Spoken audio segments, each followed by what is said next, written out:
Bonjour tout le monde et bienvenue dans Mon Garage pour le guide de l'auto. Cette semaine, on parlera de la Subaru WRX qui est en popularité ascendante en ce moment, spécifiquement sur le marché canadien. On va également revenir sur les voitures électriques dont le marché est en baisse actuellement alors que l'offre n'a jamais été aussi grande. Mais d'abord, réponse à la question de la semaine dernière. Quel coupé sport dérivé de la Toyota Tercel a été commercialisé au début des années 90? Eh bien, c'était la Toyota Paseo qui exploitait la même motorisation que la Tercel. Dans le cas de la première génération vendue à partir de 1992, elle faisait 100 chevaux et la deuxième génération avait vu sa puissance abaisser à 93 chevaux pour exploiter à 100% la mécanique de la Tercel, alors que le premier modèle avait droit à un système à double abracam en tête qui lui donnait quelques chevaux supplémentaires. C'était une voiture qui était peu performante, mais qui avait un look sportif et qui s'est quand même bien vendue sur le marché du Québec, mais très peu dans le reste du Canada, et on l'a abandonnée après 2 générations.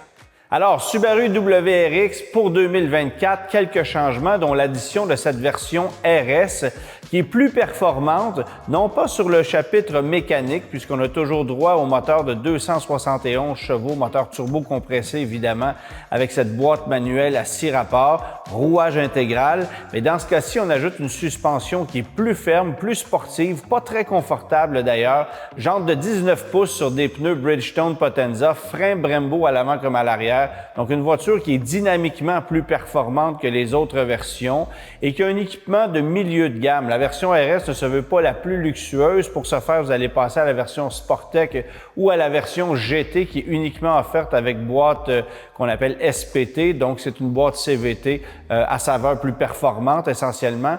Mais dans ce cas-ci, pour ceux qui cherchent une conduite plus radicale, plus sportive, bien, c'est la WRX à choisir. Ça coûte cher en confort, évidemment, parce que les sièges sont plus fermes, parce que la suspension pardonne beaucoup moins. Mais en revanche, au niveau maniabilité, au niveau performance, notamment sur circuit, c'est une voiture qui se défend extrêmement bien. Toujours équipée, encore une fois, de ce moteur de 271 chevaux. C'est bon pour un 0-100 km/h en plus ou moins 6 secondes, mais c'est une voiture extrêmement agréable à conduire. Pour ma part, je choisirais une version sport de milieu de gamme avec boîte manuelle, évidemment. Mais pour ceux qui cherchent une boîte automatique, la boîte SPT qui est offerte en option, elle se débrouille franchement bien. C'est sûr qu'une transmission CVT chez Subaru d'ordinaire, ça fait sentir un effet d'élasticité pas très agréable, mais dans ce cas-ci, c'est complètement le contraire.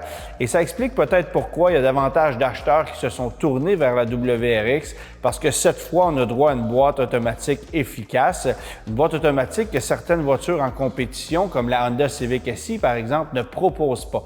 Alors, ça explique pourquoi on a vu les ventes de la WRX augmenter de 71% en 2023. C'est un nouveau modèle, certes, mais un modèle qui ne fait pas l'unanimité sur le plan esthétique. Beaucoup d'adeptes de la WRX n'aiment pas le design de cette nouvelle génération, qui, moi, me plaît personnellement, qui est assez différent de ce qu'on a connu jusqu'à maintenant avec ses évasements d'ailes, ses bas de caisse en plastique de couleur contrastante. Alors, personnellement, j'aime beaucoup, mais je pense que ce qui serait davantage intéressant, c'est de pouvoir offrir une version à haillons de la WRX qu'on demande depuis son abandon. Ça fait plus de 10 ans, ça fait près de 15 ans en fait, qu'on n'a plus de modèle à haillons dans la WRX. Et ça serait intéressant de voir une Crosstrek, par exemple, utiliser cette motorisation-ci pour avoir de véritables performances dans une Crosstrek, une voiture qui pourrait se distinguer encore plus, même si elle est déjà au sommet de son art. C'est une des plus vendues de sa catégorie. Toujours est-il que pour ceux qui cherchent la performance à prix raisonnable, bien, la WRX, c'est une voiture toute indiquée. Dans le cas de cette version RS qui se distingue davantage sur le plan dynamique, bien, c'est 44 361 $, mais vous pouvez trouver une WRX sous la barre des 40 000 $. Alors, une voiture qui est très compétitive et qui offre un rapport prix-performance quasi imbattable sur le marché. On a appris cette semaine que les ventes de véhicules neufs n'allaient pas très bien. On sait qu'on a un marché au ralenti en ce moment, que les cours des concessionnaires sont pleines. Mais même du côté de chez Toyota, on en subit les conséquences. 10% de baisse de vente chez Toyota par rapport à la même date l'année dernière pour les 6 premiers mois de l'année. Alors, c'est significatif pour le constructeur Toyota et ça l'est encore plus lorsqu'on isole uniquement Lexus, où là, les ventes sont en baisse de 15%. Alors même chez un constructeur qui est avantagé par rapport à d'autres sur le plan de la gamme de produits, sur le plan de la réputation, bien, les choses ne se passent pas aussi bien qu'on le voudrait. C'est peut-être un signe qu'il y a un ralentissement plus sérieux à anticiper dans les prochains mois. On voit aussi que chez les électriques, ça ne se passe pas très bien. Il y a énormément d'inventaire en ce moment chez les concessionnaires. Même si les gens savent que le crédit gouvernemental du Québec n'est là que pour encore quelques mois, après quoi il sera abaissé de 3 000 $. Donc, faut anticiper chez les constructeurs un ralentissement sérieux et le fait que Toyota, encore une fois, voit ses ventes baisser de 10 %, bien, ça signifie énormément de choses. Cela étant dit, les ventes de modèles hybrides chez Toyota sont en hausse, ce qui est assez évident puisqu'on multiplie l'offre de motorisation hybride au détriment de modèles traditionnels. Mais les ventes sont en baisse de façon générale et chez Toyota, bien, ça ne fait pas exception. Et je vous parlais de baisse de vente, bien, sachez que du côté de l'Allemagne, depuis l'abolition des crédits gouvernementaux sur les véhicules électriques, les ventes de ces derniers ont chuté dramatiquement.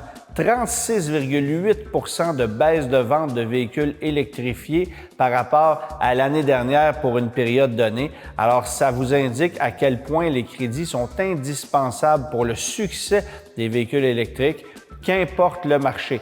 Et évidemment, avec la baisse qui est prévue au niveau des crédits chez nous au Québec dès janvier 2025, on peut s'attendre à un désintérêt de la part des conducteurs québécois envers les véhicules électriques. Ça se fera de façon progressive, cela étant dit, et on risque chez les constructeurs d'ajuster les prix des véhicules électriques ou les taux de financement pour pallier à cette baisse de crédit de 3 000 $. Sachez d'ailleurs que 2 % de baisse de taux de financement sur un véhicule financé sur un terme de 72 ou 84 mois, un véhicule de 40 à 50 000 $, bien, c'est un montant plus élevé que le 3 000 $ de crédit qu'on vient couper dès janvier 2025. Par exemple, si vous voyez un taux de financement passer de 6,9 à 4,9 % pour un terme de 72 ou 84 mois sur un véhicule électrifié de 40 ou 50 000 $, bien, le 3 000 $ de crédit que vous perdez en 2025, vous allez le récupérer avec cette baisse de taux de 2 %. Et on risque de voir ça de plus en plus chez les constructeurs. En ce moment, il y a encore des constructeurs automobiles qui facturent des taux très élevés, mais de plus en plus de taux de financement pour des véhicules électriques se voient abaisser. On a du 0,99 % chez Volkswagen en ce moment avec le ID4, du 1,99 % chez VinFast, et ce ne sont que quelques exemples. Alors, vous dire à quel point les taux de financement sont importants dans l'équation de l'achat d'un véhicule, bien, ça, c'en est la preuve. Donc, il ne faut pas s'énerver, évidemment, avec les crédits qui vont baisser de 3 000 $ en janvier 2025. On risque de pallier à cette perte de différentes façons dans l'industrie. Par contre, ça va baisser de 2 000 $ supplémentaires en 2026, puis ça sera une abolition complète dès 2027 où là, ça risque de commencer à faire mal plus sérieusement. Et pour pallier à ça, il faudrait que les constructeurs automobiles amènent des véhicules électrifiés qui sont plus abordables parce qu'en ce moment, les véhicules qui sont sous la barre des 50 000 avant les crédits, bien, on les compte sur les doigts d'une main. En terminant, question de la semaine, quelle a été la meilleure année de vente pour la Chevrolet Camaro qui tire sa révérence cette année en 2024? La réponse, la semaine prochaine.